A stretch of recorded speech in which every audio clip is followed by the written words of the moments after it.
ஆண்டவர் இயேசு கிறிஸ்துவின் இனிய நாமத்தில் உங்கள் அனைவருக்கும் அன்பின் வாழ்த்துக்களை மகிழ்ச்சியோடு தெரிவித்துக் கொள்ளுகிறேன்.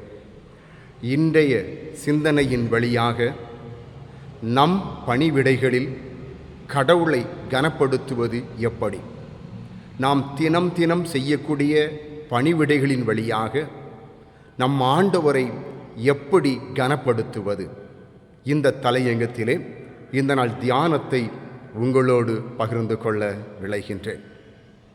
நம் இந்தியாவிலே ஜனாதிபதிகள் பதவியேற்று வரும்பொழுது அவர்களுக்கு ஏற்றவாறு ஜனாதிபதி மாளிகையை ஆயத்தம் செய்வார்கள். அதில் குறிப்பாய் ஜனாதிபதியினுடைய அறையை சுற்றிலும் இருக்கக்கூடிய காம்பவுண்டிலே, அதனுடைய மதில் சுவர்களிலே பாதுகாப்புக்காக முன் ஏற்பாடுகள் செய்வார்கள். அப்படித்தான் டாக்டர் அப்துல் கலாம் அவர்கள் பதவியேற்ற பிறகு அவர் தங்கியிருக்கக்கூடிய அறையை சுற்றி இருக்கிற மதில்களிலே பாதுகாப்புக்கு உதவியாக பீங்கான் பதிப்பதற்கு ஆயத்தப்படுகிறார்கள்.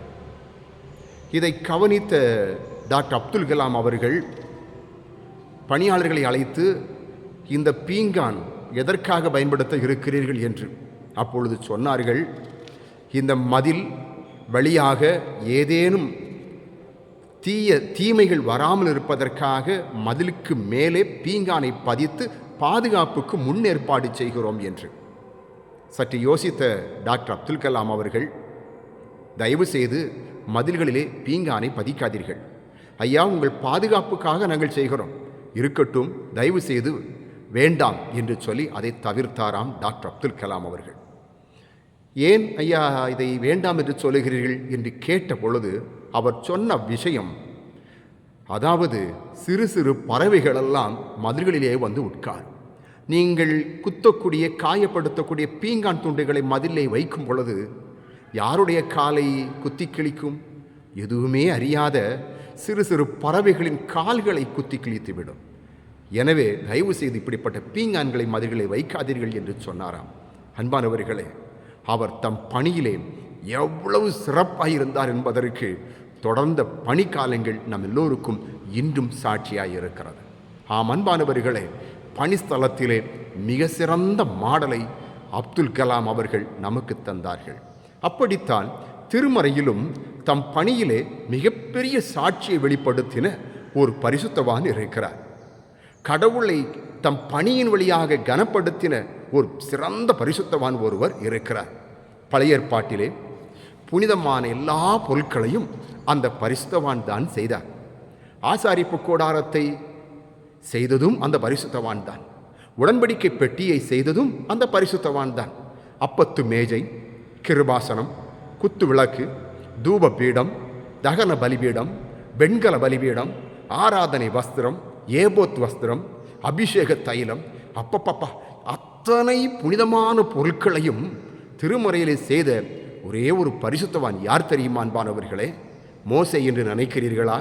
இல்லை அன்பானவர்களே. ஆரோன் என்று நினைக்கிறீர்களா? இல்லை அன்பானவர்களே. தம் பணியினால் ஆண்டவரை கனப்படுத்தின அந்த பரிசுத்தவான் தான் யாத்ராகமம் 31ஆம் அதிகாரம் 1 முதல் 11 வரைக்கும் இடம்பெற்றிருக்கக்கூடிய பகுதியிலே சொல்லப்படுகிறது பெசலேல் என்கிற ஓர் பரிசுத்தவான். இந்த பெசலேல் என்கிற இந்த பரிசுத்தவான் தான் ஆண்டவருடைய பணியிலே அத்தனை புனிதமான பொருட்களையும் செய்தவன், தம் பணியினால் ஆண்டவரை கனப்படுத்தினவன். யார் இந்த பெசலேல்? இவரை குறித்த சரித்திரம் யாத்திரை 31ஆம் அதிகாரத்திலே சொல்லப்பட்டிருக்கிறது. யூதா கோத்திரத்தை சார்ந்தவர், ஊரியின் குமாரன். இவருடைய தாத்தா பெயர் ஊர். இந்த ஊர்தான் ஒரு காலகட்டத்திலே யோசுவா யுத்தத்துக்கு சென்ற பொழுது மோசே மலையுச்சிலை ஜெபித்து கொண்டிருப்பார். அப்படி ஜெபிக்கும் பொழுது மோசேயின் கரத்தை, ஜபகரத்தை தாங்கினவர் இந்த ஊர், பெசலேல் என்பவருடைய தாத்தா. இப்படி ஒரு பரிசுத்தமான ஆண்டவருடைய ஊழியத்தை செய்த குடும்பத்திலே பிறந்து வளர்ந்தவர் தான் இந்த பெசலேல். 20 லட்சம் இஸ்ரவேல் ஜனங்கள் இருக்கும் பொழுது அத்தனை பரிசுத்தமான பொருட்களையும் செய்வதற்கு ஏன் ஆண்டவர் பெசலேல் என்கிற மனிதனை தெரிவு செய்தார்? ஏனென்றால் அவர் பணியிலே அந்த அளவுக்கு சாட்சியாக இருந்திருக்கிறார். அன்பானவர்களே, அந்த 20 லட்சம் இஸ்ரவேலர்களுக்குள்ளே லட்சமான ஜனங்கள் அங்கே வந்திருப்பார்கள். அத்தனை ஜனங்களுக்குள்ளே இந்த பெசலேல் தன் பணியிலே சிறந்திருந்திருக்கிறார். எப்படி? அதுதான் 3 தலையங்கங்களாக நான் உங்களுக்கு சுட்டிக்காட்ட விரும்புகிறேன். பெசலேல் தம் பணியில் எப்படி செயல்பட்டார்? 1, யோசித்து செய்கிறவன் பெசலேல். எந்த பணியையும் எந்த வேலையும் யோசித்து செய்கிறவன் பெசலேல். ஆதார வசனம் யாத்திராகமம் 31ஆம் அதிகாரம் 3வது வசனம். அவன் யோசித்து செய்கிறவன் என்று சொல்லி திருமறை தெளிவாக சொல்லுகிறது. வெண்கலத்திலே பொருட்களை செய்வதிலும் சரி, வெள்ளியிலே பொருட்களை செய்வதிலும் சரி, மர வேலைகளில் சித்திரங்களை தீட்டுவதிலும் சரி, இந்த பெசலேல் ஒரு சிறந்த ஒரு மனிதன். அன்பானவர்களே, யோசித்து செய்தல் என்றால் என்ன? ஆழமாக ஆராய்ந்து சிந்தித்து நிதானித்து செய்தல்தான் யோசித்து செய்தல். எந்த வேலையும் எந்த ஒரு மனிதனும் ஆழமாக ஆராய்ந்து பார்த்து நிதானமாய் பொறுமையாய் செய்கிறானோ அவன் தன் பணியின் வழியாய் இறைவனை கனப்படுத்துகிறான். இந்த பரிசுத்தமான அத்தனை பொருட்களையும், ஆசாரிப்பு கூடாரத்தையும் சரி, ஏபோத் வஸ்திரத்தையும் சரி, உடன்படிக்கை பெட்டியும் சரி, ஆண்டவர் செய்வதற்கு மோசே இடத்திலே சொன்னாரே தவிர மோசையை வைத்து செய்யவில்லை. பெசலேல் என்கிற மனிதரை வைத்து தான் செய்தார். காரணம் என்னவென்றால், மோசே ஒரு அவசர மனிதன், அவசரமாக முடிவெடுக்கக்கூடியவன், அவசரமாக செயல்படக்கூடியவன், அவசரமாய் ஆத்திரமாய் கற்பனையை உடைத்தவன், ஆத்திரமாய் கோலை எடுத்து கண்மலை அடித்தவன். அவர் ஆத்திரக்காரன். ஆனால் பெசலேல் அப்படி அல்ல. வேதம் சொல்லுகிறது, அவன் யோசித்து செய்கிறவன், நிதானமாய் செய்கிறவனாய் இருந்தபடினால் அப்பணியின் வழியாய் தன்னை கனப்படுத்துவன் என்பதை ஆண்டவர் அறிந்து அத்தனை பரிசுத்தமான பொருட்களையும் பெசலேல் வழியாக செய்கின்றார்.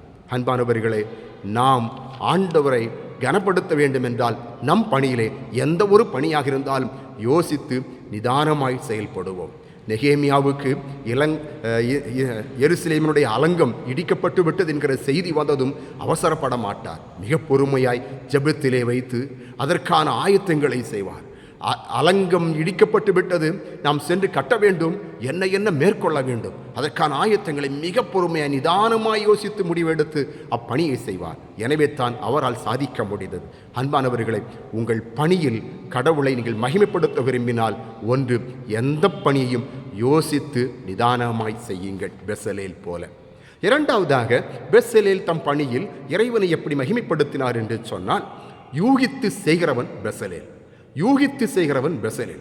எந்த செயலையும் யூகித்து செய்கிறவனாய் பெசலேல் இருந்தார். ஆதார வசனம் யாத்திராகமம் 31ஆம் அதிகாரம் 5வது வசனம். யூகித்து செய்கிறவன் பெசலேல் என்று வேதம் சொல்லுகிறது. யூகித்து என்றால் என்ன? கணித்து, அனுமானித்து, இன்னும் சொல்ல வேண்டும் என்றால் வரும் முடிவை அறிந்து செய்தல். அதாவது ஒரு காரியத்தை செய்யும் பொழுது அதனுடைய முடிவு எப்படி இருக்கும் என்பதை ஆராய்ந்து பார்த்து செய்வதுதான் யூகித்து செய்தல். ஒரு காரியத்தை செய்யும் பொழுது அதன் விளைவு எப்படி இருக்கும் என்பதை ஆராய்ந்து பார்த்து செய்வதுதான் யூகித்து செய்வது. பெசலேல் அந்த மனிதனிடத்திலே அந்த ஞானம் இருந்தது. அன்பானவர்களே, ஒரு காரியத்தை செய்யும் பொழுது அது எப்படி செல்லும், அந்த காரியம் என்ன முடிவை கொண்டு வரும், அந்த காரியத்தினால் என்ன விளைவு வரும், என்ன லாபம் வரும், இவை எல்லாவற்றையும் யூகித்து செய்யக்கூடிய ஒரு மனப்பான்மையும் ஞானமும் இந்த பெசலேலுக்கு இருந்தபடியினால் அவன் பணியினால் இறைவனை கனப்படுத்தினான். மேகத்தை பார்க்கும் பொழுது மழை வருமா வராதா என்று சொல்லி பார்க்கக்கூடிய நாம் செய்யக்கூடிய சின்ன சின்ன காரியங்களிலே என்ன முடிவு வரும் என்பதை ஒரு விஷயம் கூட நாம் யோசிக்காமலே செய்து கொண்டிருக்கிறோம். யோசேப்பை பாருங்கள், 7 ஆண்டுகள் செழிப்பு வந்த பொழுது அந்த காலத்தை எவ்வளவு அற்புதமாய் பயன்படுத்துகிறார். பஞ்ச காலம் ஒன்று வரும் என்பதை யூகித்து அந்த 7 செழிப்பான ஆண்டுகளிலே அந்த பஞ்ச காலத்திற்காக அத்தனை பொருட்களையும் சேகரித்து வைக்கிறான். பாருங்கள், யூகித்து செயல்பட்டதிலே யோசேப்பும் சிறந்த ஒருவனாய் இருந்திருக்கிறார். இயேசு கிறிஸ்துவும் லூக்கா 14ஆம் அதிகாரம் 28ஆம் வசனம் முதல் ஒரு ஓமை சொல்லும் பொழுது சொல்லுகிறார். பாருங்கள், ஒரு கட்டடத்தை கட்டும் பொழுது அதை முடியுமா முடியாதா, அதற்கான பொருளாதாரம் இருக்குமா இல்லையா என்பதை திட்டமிட்டு யோசித்து பார்த்து செய்ய வேண்டும் என்கிறார். இதுதான் உண்மை. அன்பானவர்களை, எந்த பணி செய்தாலும் அந்த பணி என்ன விளைவு தரும் என்பதை யூகித்து செய்யும் பொழுது ஆண்டவருடைய நாமம் மகிமைப்படும். பெசலேல் யோசித்து செய்தார், யூகித்து செய்தார்.